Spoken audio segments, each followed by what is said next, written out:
All right, my presentation is going to kind of jump around today. There's no common thread through all of it, so we'll jump right in. First thing we want to talk about it a little bit is loss of insecticides. Hopefully everybody's aware we lost chlorpyrifos last year, both Lors band and all the generics because of the way it was implemented, primarily forced by the courts. EPA's been dealing with Lors band for decades. The court said you've got to make a decision. You either say it's safe or you can't have it. They didn't say it was dangerous, but they couldn't say it was safe, so we lost Lors band. That's significant because of what's coming next. As far as Lors band, our most obvious replacement for Lors band when we lost it was diazinon. All right, and that's what I expected to be attacked next, but they just jumped right into saying, okay, they petitioned EPA, if Lors band's bad and it's acetylcholinesterase inhibitor, all organophosphates are acetylcholinesterase inhibitors, so all organophosphates are bad. So they petitioned EPA to basically eliminate all organophosphates.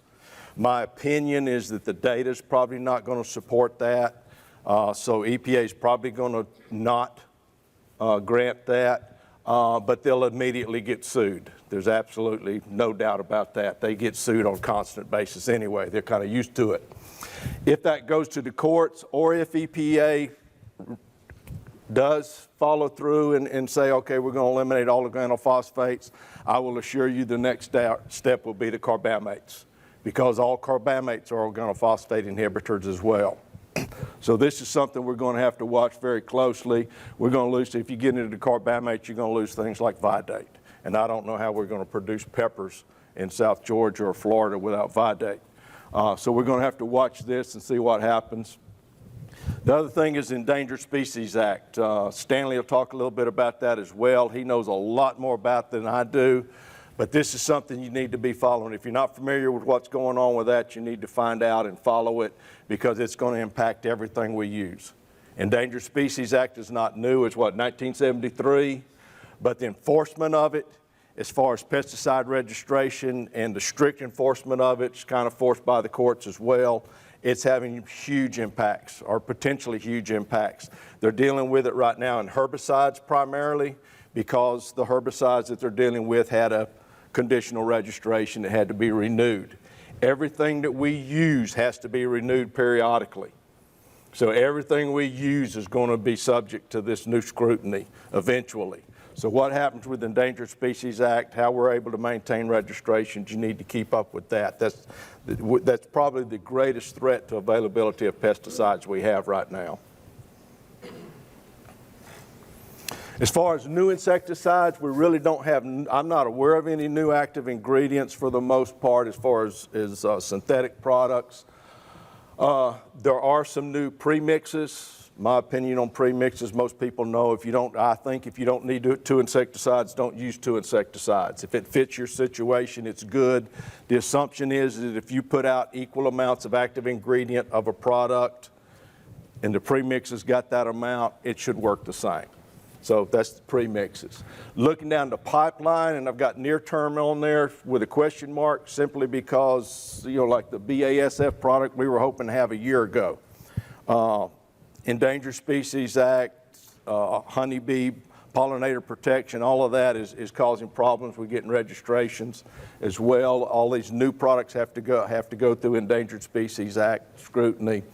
So if it's near term or not, who knows? An example being the Syngenta product is registered in Australia and Argentina.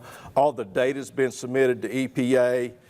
Normally they say 18 months maximum to review that. I greatly question if that'll happen.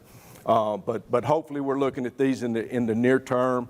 The BASF product won't talk a whole lot about today, broflanilide. The registration's coming, all indications are, but it will not have any foliar applications.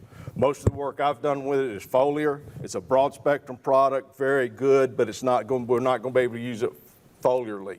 Primarily my impression is because of pollinator protection. But it will be a possible replacement for chlorpyrifos. It's shown very good efficacy on some soil insects such as wireworms. So that's actually would help us quite a bit if we can get that registration. The Syngenta product, ISM 555, you'll see that in a variety of my slides today. It's also a very broad spectrum insecticide. It's shown in very good activity on a lot of insects. Hopefully we'll get it in the near future, and it should help us quite a bit. I don't talk a whole lot about biorational insecticides, but we do work with them. Generally don't talk a lot about them because they just, in most cases, don't compare with synthetic products. They've got activity on insects, but they're not as strong as a lot of our synthetic products. I've done a fair amount of work with spear lep. The spear lep, spear T is the, they don't like it to say the spider venom product, but that's what everybody recognizes it as. The spear lep, primarily we've been looking for it on diamondback moth in combination with BTs. There's data out there that shows it works. I've not been able to make it work better than the BT alone in my stuff. I haven't given up on it, but I haven't been able to make it pencil out. Spear T is a same product, but you use it at higher rates for soft-bodied insects. I've gotten some good data on it on whiteflies. This last year it did basically nothing. And you'll see that in Dr. Andre De Silva's presentation on whiteflies this afternoon. Heligen, we'll talk about at the end of the talk, assuming I don't run out of time. You're primarily looking at that for corn earworm. The DBM virus is commercially available. We haven't got a tremendous amount of data on that. Dr. Riley's been working with it. I haven't had the opportunity to work with it, but Dr. Riley's impression is that it will fit into our systems on diamondback moth in combination with synthetic products. It's not a standalone product by any means. Most of the viruses are not. They're very slow in general, but they've got efficacy. Hopefully it'll you use a synthetic product on diamondback moth, you get 60% control with most good products anymore. And then the virus will impact that other 40%. And then again, we're looking at others as well. We do a fair amount of work with biorationals, and Andre will cover some of that this afternoon, some of the work we've done with whiteflies. And I'll show you one slide on that later in this presentation. The other thing I've been asked to touch on is an emphasis on following labels. We always talk about that. You know, off-label use is not a good idea, but some people kind of try to find ways around it. I'll give you an example of one I dealt with recently that you need to be aware of. We had a case in South Georgia where a grower I found out after the season was over, he had sprayed, his consultant had recommended Radiant. They were targeting thrips. Radiant's probably the best product we have on thrips. He couldn't get Radiant for some reason. He was also an organic producer, and he was familiar with using Entrust, which is a spinosad product. It's related to Radiant. It's probably the best thing they have for thrips in the organic market. So he was going to use Entrust, but either couldn't get it or the price shied away from it. Spentor used to be labeled for that use. Same active ingredient, spinosad is Black Hawk. Same active ingredient, same amount of active ingredient going out, but Black Hawk's not labeled on that crop. So it's not a safety issue, but he used it. He recorded it accurately. He recorded it as Black Hawk. After the season was over, they're doing a gap audit, and the gap audit detected that misuse. And that detection in the gap audit triggered a requirement, apparently, to report that misuse to the Department of Agriculture. This is not a huge safety issue, but it is if you detected that prior to harvest, they probably would require them to destroy the crop. Detecting it after harvest is a potentially bad public relations issue, and we don't need that dealing with Endangered Species Act and all the other things we deal with. So again, we encourage you to follow label recommendations and restrictions. Jumping to some of the data we did this last year, actually this is from whitefly work. We were growing plants in the greenhouse, cucumber plants, and got an infestation of melon aphid, or cotton aphid if you're familiar with it that way. It's usually easy to kill, but it gave us a chance, rather than throwing the plants away, I did a bioassay just to look at some of these newer products. If you look along here, We've got Acel, Ectar, Venom, Savanto Prime and Transform, kind of the neonic related products, Safina, which is a kind of a feeding inhibition, X-Rail, PQZ, and Movento. And you can see we got good activity with all of them. One of the reasons I really did this was I wanted to look at PQZ. It's reported to be very good on aphids. I'd never had the opportunity to work with it. It looked very good on this particular species. And this is at actually low rates. When we do these bioassays, we're normally taking the recommended rate, mix it in 100 gallons per acre and dipping it. I knew this was a fairly easy species to kill, so I did it at 200 gallons, which is a half rate. So all of these products, including PQZ, do give us good efficacy on aphids. Did one with Ty Torrance. He called me up and wanted to look at some, he'd had some questions on flea beetles on eggplant. Our standard for flea beetle on eggplant is Torac. We've been using for a couple of years, very good control. He'd had some questions about some other products, particularly a Sale and Avant. We went out there, we field collected the adults. We dipped leaves, eggplant leaves into solutions. We looked at both the high rate and 100 gallons per acre and a half rate. Allowed it to dry, put the beetles on there, and then look at mortality at 3 days. The main thing, first of all, you'll see that Torac, this is dead, is the blue. Morbin, they're on their way to being dead, but they're still not dead at 3 days. You can see Torac gave us about 80% control. The Avant obviously affected them. They weren't dead at 3 days, but they weren't doing well. So it's something you could use in a rotation for eggplant, for the flea beetles we have on eggplant, but it's probably not your first shot. The Acel, the neonicotinoid, you can see over there on the end, did absolutely nothing. One of the good things you can see there is, again, I told you ISM 555's broad spectrum did very good on this flea beetle. So hopefully, if we can get the registration, it'll help us in this crop. Next thing to talk about is beet armyworms and potential resistance to the group 28s, the ryanodine receptor products, Exarel, Verimark, Coragen. We had got a call, and most of this work was actually done by Sam Dunn. He's a doctoral student in Don Champagne's lab in Athens, works with David Riley as well. But what happened here is got a report of field failures, actually in cowpeas, with chlorantraniliprole products. The particular field that we worked out of first had reportedly been sprayed at least 3 times. Once with chlorantraniliprole, Coragen, twice with Besiege, which contains chlorantraniliprole. Any one of those should have eliminated beet armyworms. All right, and first thing I would say is don't do that. And I'll repeat it again on the next slide. If you spray something and it fails and you can't explain it because of rain or coverage or something, don't go out there and spray it again. But this was sprayed at least 3 times. Went out there was lots of damage, plenty of caterpillars present. There were a few loopers, which made me wonder, okay, is some of this coverage? But the vast majority of it was beet armyworms. There were all sizes, small ones, large ones. They were everywhere. It's obvious that they'd come through those sprays, more likely. So we collected larvae. I gave them to Sam. He reared them out. He reared them in a colony. He did some bioassays with them. And then he also did some genetic testing, which is, you'll see some data from him on diamondback moth as well. That's really his project, but we pulled him into this because we knew he had the tools to do this work.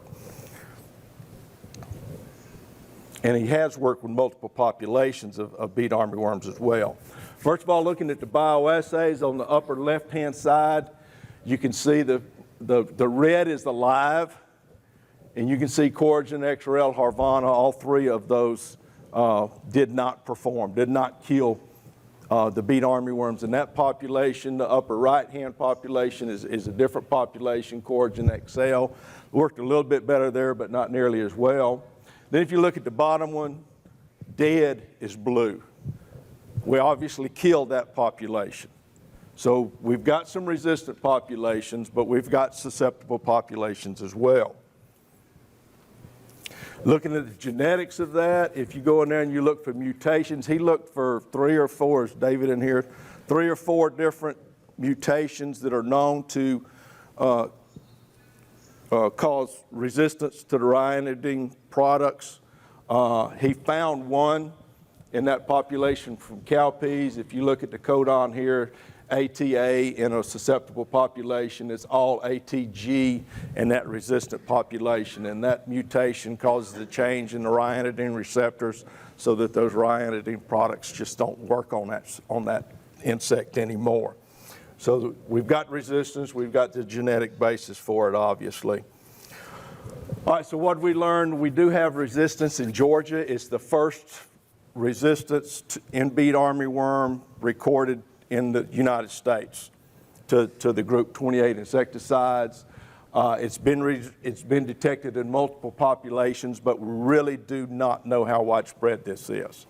One thing you got to keep in mind is when we're dealing with populations like this, we're not dealing with just things out of the blue. We're getting a call and we've sprayed 3 times, it's failed. Yes, we're probably going to end up with a population that's resistant. All right, so we know there's resistance out there. We don't know how widespread it is. My feeling is that in most cases, the diamides will probably still work on beet armyworm, but there are populations out there that are resistant. The bottom line is what we should already be doing anyway. If you apply a diamide insecticide against beet armyworm and it doesn't provide control, particularly if you didn't get rained on or you've got coverage issues, if you don't have some other explanation, don't reapply that. All right, rotate your products, try to maintain susceptibility in the population. All right, switching gears to pepper weevil. We've been trapping the county agent, got 4 county agents that have been 4 or 5 county agents been running traps on pepper weevil for the last 4 years. They're running it again this year as well. If you look at this trap up there on the upper right, that's all pepper weevils. If you've not dealt with trapping pepper weevils, I will tell you that 1 weevil on a trap is 1 too many. When you have average of near 3,000 on 4 traps in a field, that's a lot of pepper weevils. But these traps are extremely effective in the winter, and that's when we're running these. But typically what we see every year, you start out with these high numbers, even though down here these are 500s. You're in the hundreds. When you get to the end of the season, it's going into the planting season in the spring. It's much lower populations, but it's not zeroing out, and that's what you really need. If you look at that graph a little closer, just looking at the bottom of it, you can see here that we rarely hit 0 in any field, and it doesn't stay there. So we are overwintering pepper weevils most years in Georgia. It's a widespread issue, and we're going to have to manage it preventatively. The one thing that came out of this last year that was interesting, example of it being out of Eccles County, Justin Sheely, we normally trap fields that had pepper in it. He decided last year he did 2 fields that had peppers in the fall and 2 fields that did not have peppers in the fall, but we're going to have peppers in the spring. And if you look at this graph, these high numbers are the 2 fields we had peppers in the fall. You got a lot of weevils coming out, and there are a lot of weevils in that area. Where he didn't have weevils, they're very low populations early on, and very low populations even later. But if you look again, we want to hit 0. These high populations are higher than where we didn't have peppers in the fall, but even where we don't have peppers in the fall, it's not 0. All right, this tells me that rotation, moving your crops, trying to get those crops separated from where they were in the fall is going to help you, but it's not eliminating the problem by any means. You've got weevils moving around throughout the environment by spring, even in those areas where you didn't have peppers in the fall. So again, you're very likely to have to deal with pepper weevil, irrespective of where you are in South Georgia. As far as new insecticides we use, again, Vidate's still probably our most consistent product for pepper weevil. Acel is a rotation partner for that, or Actara, either one. Torac and Exarel aren't giving us a large amount of mortality, but they are good rotation partners as well if you need some extra applications, because they do have impacts on pepper weevil. Again, and then ISM 555 over on the far right is if we can get it registered as well, and if we can use it during bloom and all of those types after bloom, it should help us with pepper weevil as well and give us another alternative chemistry for that pest as we go forward. One of the questions we got with pepper weevil and whiteflies right now is exactly what's going on with all the cold weather we've had recently.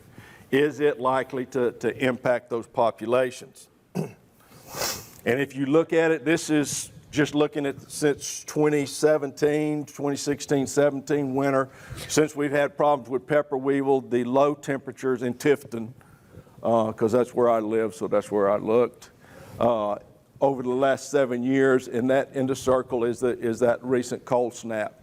And you can see that we were colder than we've been in a long time. If you look at it more closely, if you look at where we're at below 32, we're at below 32 as a low for 6 days in a row, which should be very good. But if you look at the high temperatures, we're getting above freezing every day except that one day, December 24th. So as far as staying below freezing, you're somewhere between 24 and less than 48 hours staying below freezing. Our low temperature was probably about 15. Now, why do I point all that out? What little bit of data I was able to find is from a dissertation out of Canada, actually. They're dealing with pepper weevil in greenhouses up there. They shouldn't be overwintering them. The winters should be killing them. So they looked at cold tolerance of pepper weevil. If you look at supercooling, that's the temperature at which ice crystals start forming in the insect and generally result in mortality.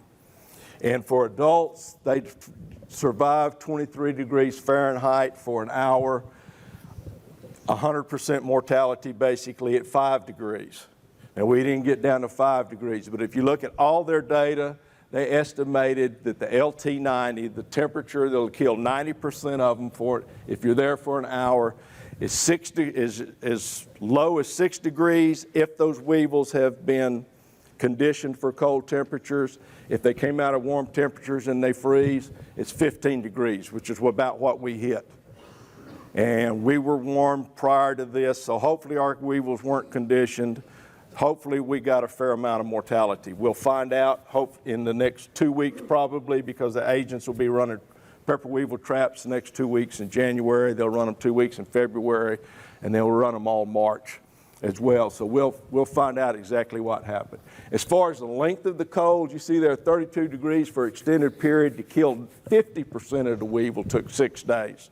We did not reach that. We got above freezing, typically between those cold nights. So pepper weevil, I hope we got a lot of mortality. We'll see in the next few weeks. Whiteflies, probably a lot of mortality of adults. I think anybody that's been watching whiteflies will tell you that, but we didn't kill them all. Tim Flanders takes great pride in sending me the first whitefly picture every year. He sent it on January 1 this year. He had adults in a field on January 1. So we didn't kill them all, but it killed a lot of adults. We probably killed very few immatures, 57 hours at 21 degrees to give 90% mortality of immatures. They're much more tolerant of cold. So we'll be replenishing those populations somewhat as we're warming back up and those nymphs complete development.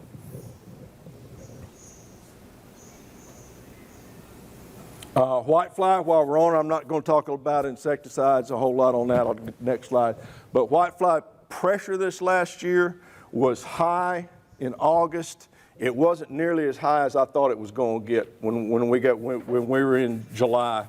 I thought it was going to explode much worse than it did, but it didn't. And I think a lot of that is the fact that as an industry, all of agriculture in South Georgia is managing whitefly much better than it used to. Good example of that is over here from Philip Roberts. If you look at the Georgia map, that's the amount of spraying they were doing in cotton this year for whitefly. And those red counties is more than 50% of the acreage was sprayed for whiteflies. So they're managing it better in cotton, allows us to manage it better in vegetables, and then our management in vegetables allows them to manage it better in cotton as well. And I think we're doing a much better job of that, and it's preventing some problems. They don't disappear by any means, but they're a little more manageable.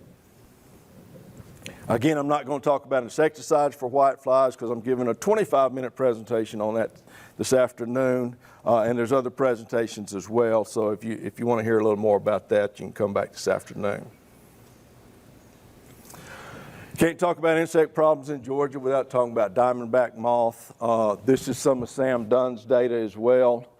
This is his primary project looking at, he's primarily interested in the ryanodine receptor, the group 28 insecticides and resistance in diamondback moth. These are some of the bioassays he did this year.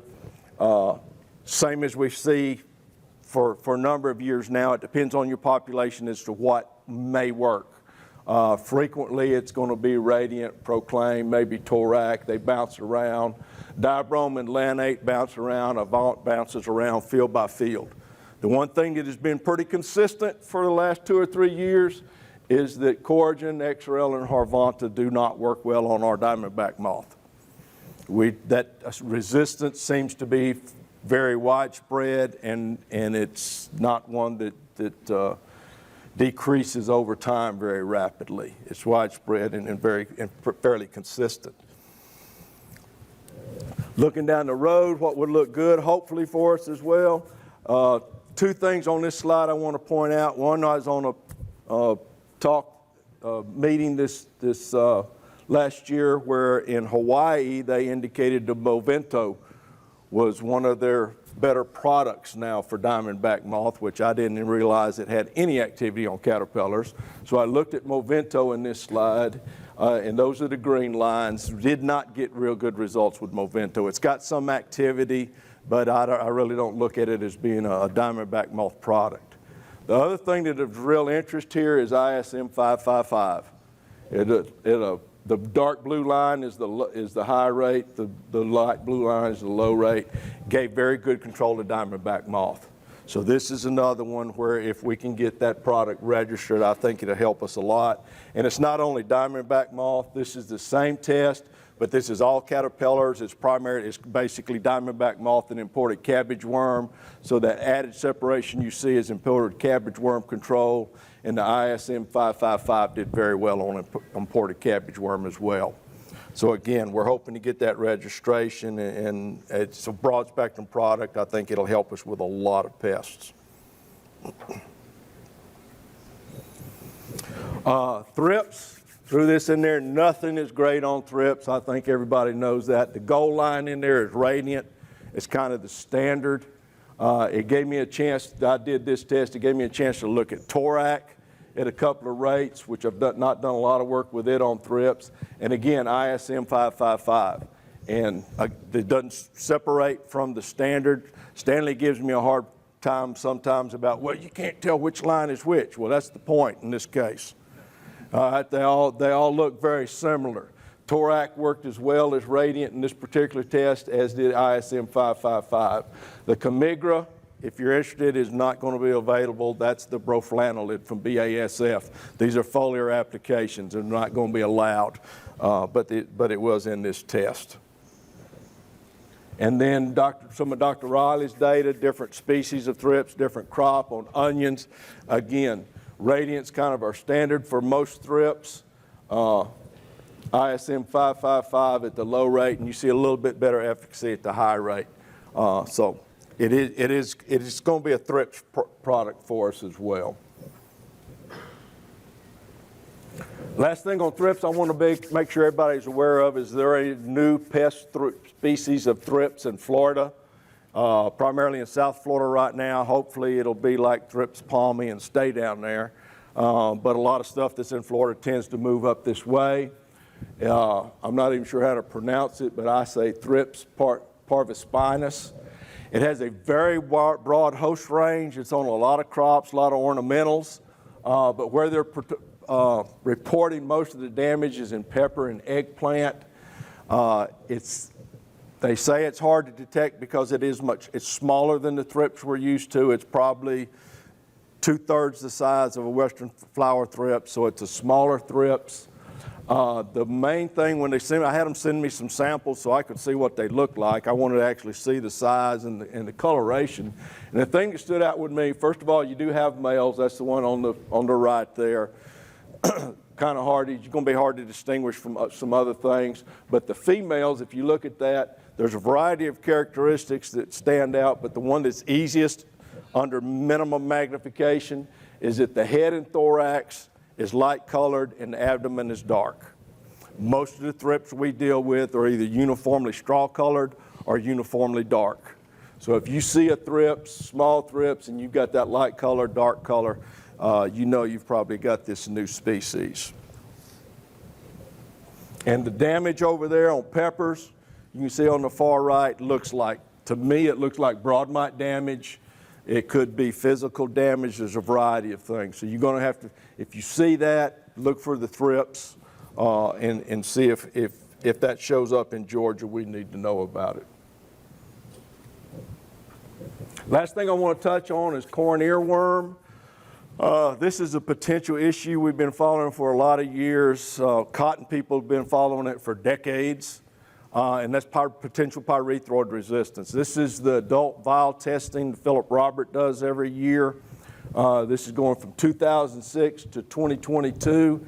The 5 microgram per vial is the blue line. You can see the general increase in survival over the years. The gold is at 10 micrograms per vial, which really shows you you've got some potential resistance issues. And we've had some reported not complete failures with pyrethroids on corn earworm, but reduced efficacy. So we're probably dealing with early stages of pyrethroid resistance in corn earworm. That's probably of greatest concern in sweet corn because we are very much reliant on pyrethroids in sweet corn for corn earworm control because we have to spray constantly in order to get control. And you really don't want to have to go to something that costs 10 times as much and still spray as much as we spray sweet corn. I don't think economics will work out very well. So we looked at some work, we did some work this year, primarily looking at this heligen, which is a virus that targets primarily Helicoverpa. What we looked at was Warrior applied daily, which is during silking for ear protection. Compared that to Heligen alone. Warrior plus Heligen every day. Warrior daily with Heligen added every other day. Initially talking with them on the virus, they were talking about maybe spraying every 5 days. I figured, okay, we'll look at 2 days, and if that works, then we can look at 5 days later and see if we can reduce cost or whatnot. But we looked at that. We looked at Coragen daily. I've done this before. Coragen daily versus Coragen every 2 days. Longer residual. Pyrethroids give you that longer residual too, but we've done this in the past. And we added that just to look at that. And then we added in a Coragen Warrior rotation, Coragen 1 day, Warrior the next, and rotating that through, and a Coragen Warrior rotation. This is all small plot work, so you're not going to zero out populations anyway. But looking at ear damage, we had 16 out of 25 ears were unmarketable in the check. If you look at Heligen daily, which is that third line from the left, it is not a standalone product for corn earworm by any means, and nobody really expected it to be.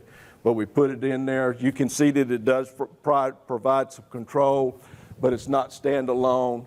Warrior daily compared to Warrior plus Heligen daily, none of these others are significantly different. They're not significantly statistically better than Warrior, but you can see that where we added the Heligen daily, we had a numeric decrease. Now we had some problems with this test. I only ended up with 3 reps instead of 4 reps, so that hurts your separation as well. But we did tend to decrease populations with the Heligen in there. When we went to a 2 days instead of daily, we lost a little bit of that numerically. As we've shown in the past, no significant difference there between Coragen daily and Coragen every 2 days. But in the past, we have had differences, and the trend is there that even with that longer residual, we're still probably looking at spraying daily during ear protection. And then the good news, I guess, if there is good news on that, on the rotations, did seem to work as well as the straight Coragen program, a little better than the straight pyrethroid program. So we may be able to go in there with a rotation instead of having to go to a new product that costs a lot more. If you can only put it out there 4 or 5 times instead of 18 times, that's going to be a good thing for us. And that's the ear damage. If you look at actual caterpillars in there, basically the same picture. How many caterpillars are on those 25 ears? You get basically the same picture. Heliogen is not a standalone, but adding it to the warrior helps. And I believe that's all I had. Did I get even close to time? No, you talked right through the break as I suspected. You started me late. Any questions for Stormy? Nobody wanted to break this early anyway.